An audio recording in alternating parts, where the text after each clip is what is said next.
This is Race for the Roster, and this week, concern is growing around one of Canada's most important players.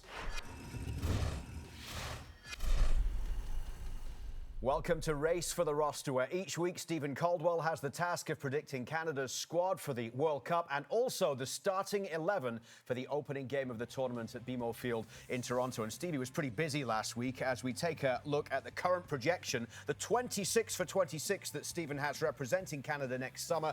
Last week there were 3 changes to the squad. He moved Joel Waterman and Junior Hoylett into the 26 at the expense of Jonathan Osorio and Liam Miller, and he also locked in Richie Laryea into the starting 11 for Canada's opening game next summer, leaving just 5 more places up for grabs. Let's have a look at this week's headlines. The opening goal of this year's Champions League was scored by a Canadian, Promise David, scoring to give Union Saint-Gilloise their first goal in the Champions League. They went on to beat PSV 3-1, and he followed it up by scoring against Genk on the weekend. Promise David now has 4 goals in 8 games this season.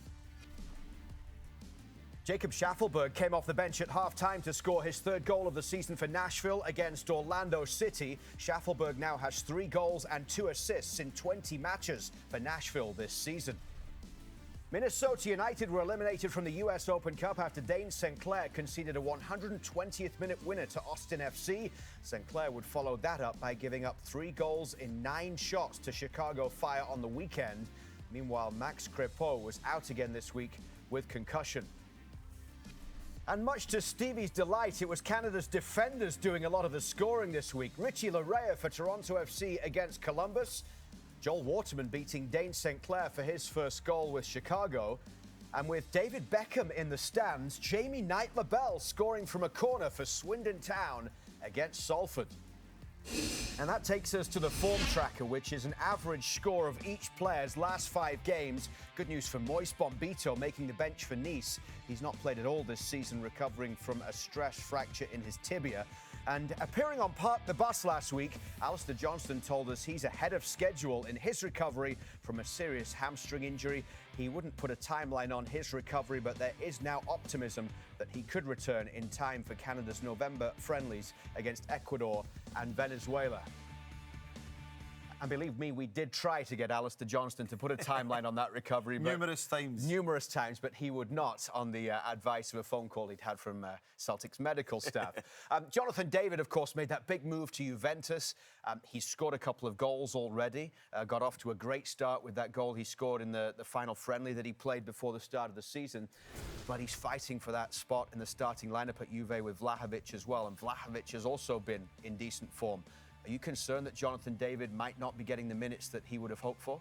Not at the minute that there's any concern, but I think if you look over it over a period of time, then it is going to be concerning. But that's what he wanted, that's what he asked for, to go to a big club like Juventus. If you play for a big club, there's big players usually at that club. And Vlahovic has stepped up at the minute. He's in good form. He's given him some real competition for places. Now it's up to Jonathan David to respond. And, you know, whether it's coming off the bench or starting the matches, every minute that you get in a Juventus shirt at the levels that they play at and the expectation on a club like that, you have to deliver. So, yes, I think he'll be a little bit worried. We'll be a little bit worried because we want to see him in great form. We want to see him playing every time. But ultimately, he's got to stay calm and he's got to trust in his process, and he has to do the business on the field. Well, after a busy week last week, you're taking a little bit of a rest this time around. There are no changes this week on Race for the Roster for Stevie's projections. A few other notes, though. Kyle Larin did make the Feyenoord bench twice this week, but he didn't see the field. He's not seen a game action of any kind since the Gold Cup in late June. And Stefan Eustáquio, one of Stevie's locks to start, played 32 minutes off the bench for Porto. He hasn't started a game this season for Porto. Our key Canadian this week is Richie Laryea. Not only will he join us on the Park the Bus podcast, which you can catch every Tuesday on TSN's YouTube channel, but on the weekend he goes head-to-head with Lionel Messi, who visits Toronto for the 2nd time with Inter Miami. We'll have it for you on TSN this Saturday at 4:30 Eastern, 1:30 Pacific.